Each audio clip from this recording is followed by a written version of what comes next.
We're heading to chapter 12. We're more than halfway through. This chapter finds people sort of in their middle age. And the biggest thing that's happening in middle age, of course, at this time is sort of the work aspect of life. We've gone through the young time, we've gone through our adolescence, we've gone through sort of that young adult phase, and now we're in sort of the middle of our life. So, one of the things that, of course, we're focused on is work. We work because we're looking for something that work provides us that being at home does not. And when we say work, understand we're not always talking about work that you earn money from. Of course, most of us have to work to earn a living because we would like to buy food, we like to have a roof over our heads. But even people who are very wealthy who don't need to work will continue to work. People who do nonprofit work, people who work voluntarily still work. And the question comes is why do we do that? Well, you can see that there are four ways in which we get personal fulfillment from work. And the biggest one for us, especially in our middle age, is that union with others. It is the place that we have our social interactions. It's the place where we come together with people quite often who are like mind. This is why when you pick voluntary work, you tend to pick very specific volunteer work because you're looking for someone to share the same ideals that you share. So work becomes really important to us and often is a way that we help define ourselves. However, there is some things we need to think about with work, and one of the big ones is reality shock. So what happens is that during training, as they like to say, or this classroom or your education, you have a view of what work might be, and then you get out there into the real world, and poof, it is very different than what you think. An interesting survey was done with 11th graders, and they asked them, how much money do you think you'll be earning by the time you're 30? So in your head, just think about, how much money do you think that the average 11th grader thinks they're going to earn by the time they're 30? Well, first of all, I'll tell you that boys projected more money than girls did. Boys thought that they would be making about $125,000, whereas females projected around $100,000. Yeah, I can hear the laughter right now. As most of you know, that reality shock sets in pretty quickly. Our satisfaction with a job is absolutely directly related to our age, meaning as what we're looking for from the job will change as we grow older. This chapter is mostly talking about middle-aged workers, so let's kind of look at that as a specific. And one thing is that in middle age, as we said, you're looking for a job for union with others and to help you within sort of your life as you're having it at the moment. So this intrinsic reward becomes much more important than the extrinsic rewards. And intrinsic means inside of yourself. Are you satisfied with what you're doing? Does you find it interesting? Are you challenged enough or challenged too much, you might want to say. So as we get older, we do want certain things to help us with having a satisfactory life, and that includes our job. So as you begin to have children, you might want to have a more flexible lifestyle. As you get older, you might want to have more job security. As you're in your middle, you may be looking for career advancements. There are all kinds of things, and each person will be slightly different.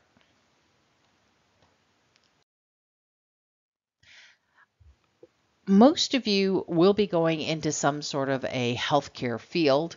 And one of the things you have to think about is alienation and burnout.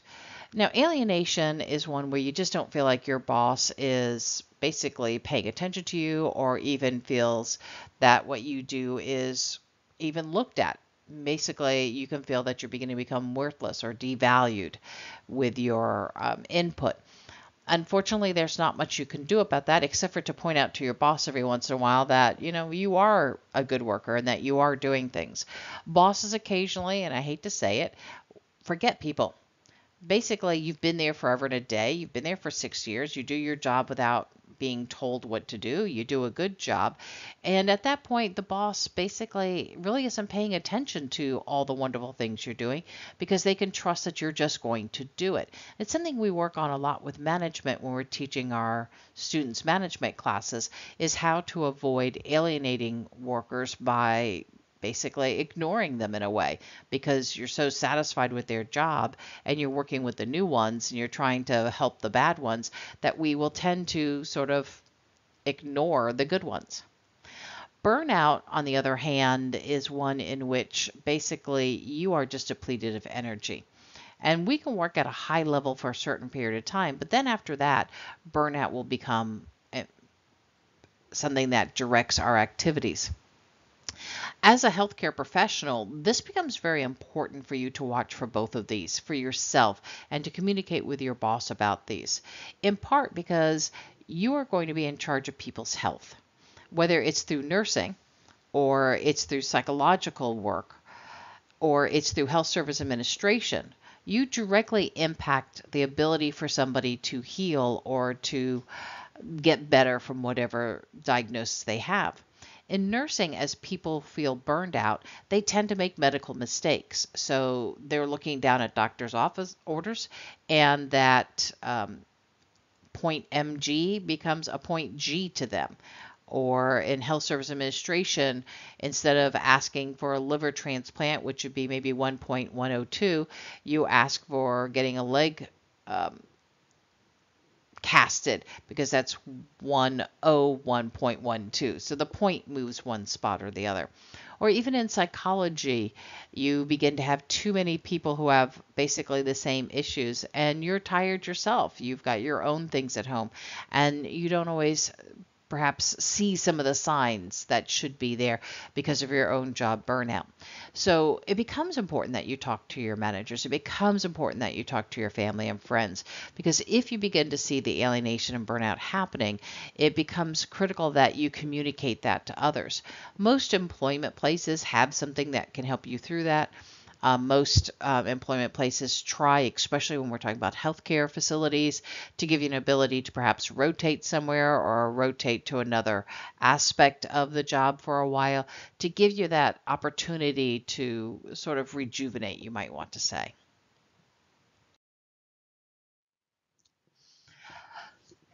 When we come to gender discrimination, I think most of us already know that this occurs. Now, your book goes into two specific types of gender discrimination. We have to also understand that when we're talking about gender discrimination, while in this particular instance, they tend to be talking more about women than they are about men, there are, of course, instances in healthcare where men tend to have the same gender discrimination. However, it is interesting when we come to nursing and we come to healthcare that gender discrimination definitely favors the men. We know that about 95% of people who work in healthcare are female, but less than 1% of people who are in the VP or higher type position are female. So while 95% of your workers are one gender, basically 95% of the people who run the places are another gender. However, where men do face some issues is going to be in more of the nursing facilities. Now, people are getting a little bit more used to having male nurses, but we still find that there will be groups of people who are uncomfortable with a male nurse. And that is something that within the nursing program they will discuss with you. But we're getting a little bit more comfortable with having male nurses on the floor and people having male nurses in their rooms. In some cases, people prefer having a male nurse. I know my grandmother always felt better because she thought he was stronger, and she'd always say, that little nurse isn't going to be able to lift me if I have a problem. And yet there may be some men who prefer not to have a male nurse or prefer not to have a female nurse. Again, these are issues. And now the reason these become issues for you is that it can hurt you in promotions. If we see that there's a particular style of person they feel might be better at that job than another person. Either way, we do have gender discrimination throughout the world and gender discrimination in our healthcare fields that we're still working on. With as much discussion as there has been lately about sexual harassment, you would think at this point it would be very little. Unfortunately, it still occurs. Some types of sexual harassment have really slowed down. Basically, the quid pro quo, you have sex with me and you can have a job, has really stopped. A lot of the physical touching has stopped. some of the nonverbal is still there. Some of the verbal is still around. But what we're finding is that people are becoming more aware of it. And the next generation is doing less and less of it. We're getting more used to having both sexes in the workplace. We're getting used to having both sexes doing things. So it is something that has become better, but it is still out there. Now, one of the things I like to address is my nursing students. The thing that I sometimes hear from nursing students, especially my females, is that they don't sexually harass or that females just can't sexually harass a guy. Well, yeah, you can. Now, are you going to be physically harassing them? Probably not. I saw very few cases, and there are very few cases where there are men who have said that they have been physically harassed by a female. What we are seeing is maybe a little bit more on the verbal side. And it isn't always directly at them. What's happening is that you're creating a hostile work environment. And how you create the hostile work environment is that the women will get together, especially the female nurses, and they get over to the nursing station and they start complaining about their husbands. And they say about how men can't do this and men can't do that, and how men are da da da da da da da, and on and on and on and on. And this can make it really hard for the male nurses to get their jobs done because basically there's this attitude that men can't do things.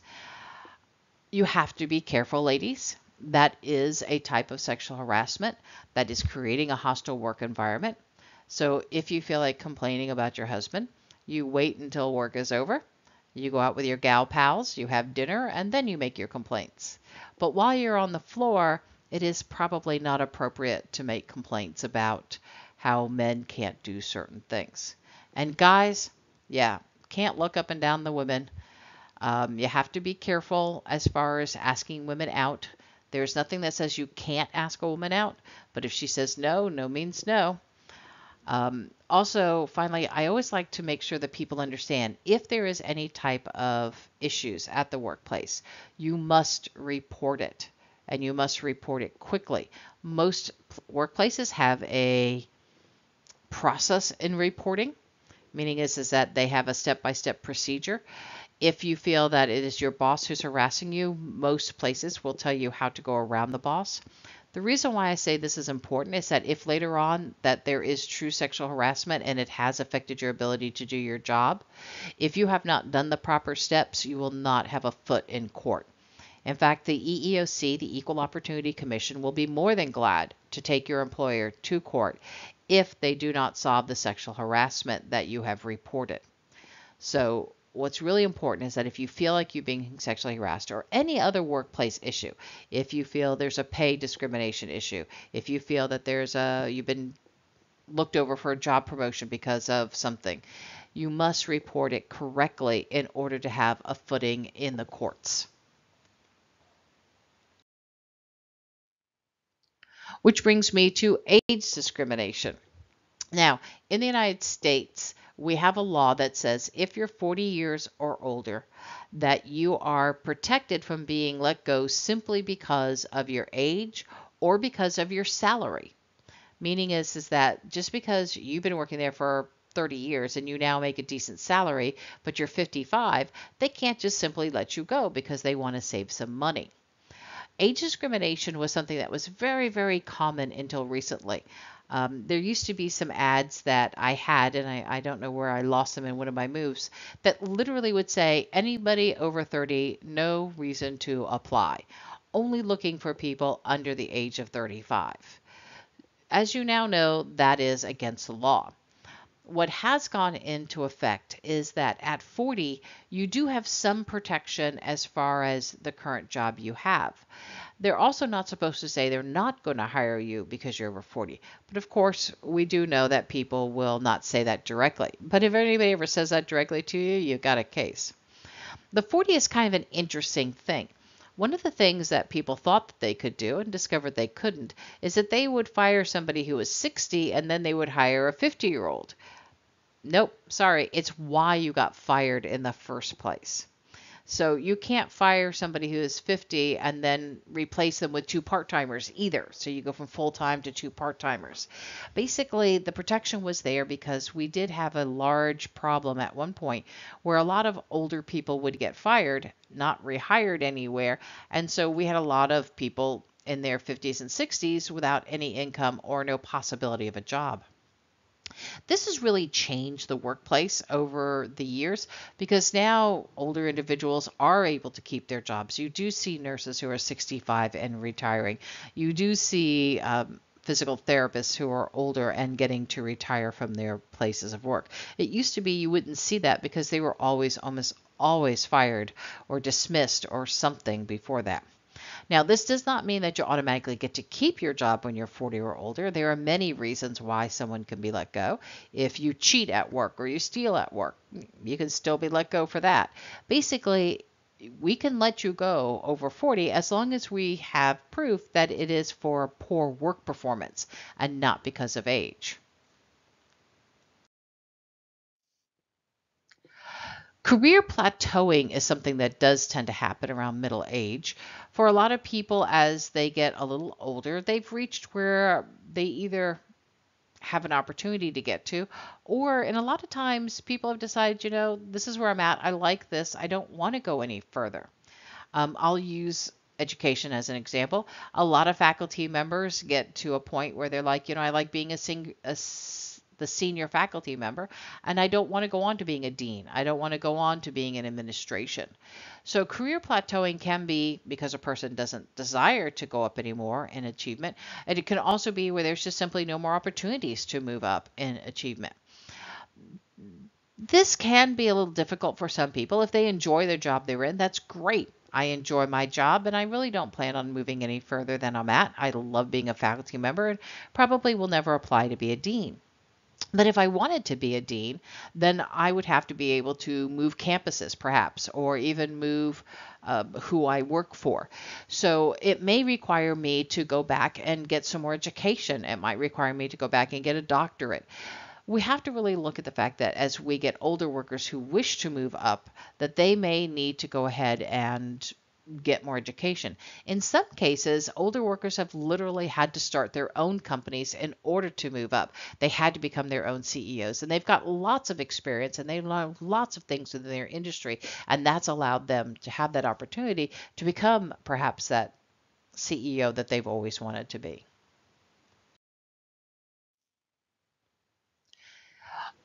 We also, though, have to deal with occupational insecurity. Meaning is that we're going to feel stress in our jobs. Now, in healthcare, this is a huge problem because as we get stressed, we tend to make mistakes. Now, as a faculty member, if I make a mistake and I put down you got a 78 instead of an 87, that's an easy fix. But in healthcare, if you make a mistake and you give someone the wrong drug, you may kill them. That is why I keep talking about how it's important for you to communicate with your boss to make sure that you are not getting to the point where you're so stressed out that you have an inability to cope with that stress. And there are two types of coping mechanisms. We have emotionally focused and, of course, problem focused. One of the things that's kind of interesting is that people tend to take one or the other aspect when they're thinking about their problems. Are you a problem folks person, which means is you see a problem and you're going to find a way to fix it. And it may even make you even more stressed when you don't see other people trying to get on the bandwagon or they don't appreciate your fix, you might want to say. Or are you emotionally focused, where basically you're more stressed and denying your feelings or you need to vent your feelings. A lot of places have opportunities for people to talk to psychiatric advisors, you might want to say, stress coaches within the healthcare system.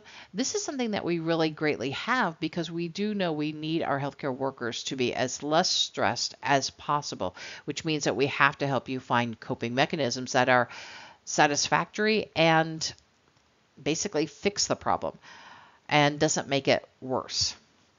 Starting to gamble isn't going to help. So one way we can reduce our stress is, of course, through leisure activities. Now, for leisure activities, we know that There has to be certain aspects that are available to you. The biggest thing is having some time off. It's interesting that Americans do not use most of their leisure time that they are given. Many Americans leave time on the board as far as days off are concerned, or even vacation days. Some people like to roll over their vacation days to the next year and hope to have a large amount of it when they retire. Leisure activities are very important for us to maintain a physiological and psychological balance in our life. What is interesting is that when we have done some research on leisure activities, we found that while the actual type of leisure activity, as far as intensity, will change as you grow, what you actually tend to do tends to stay the same.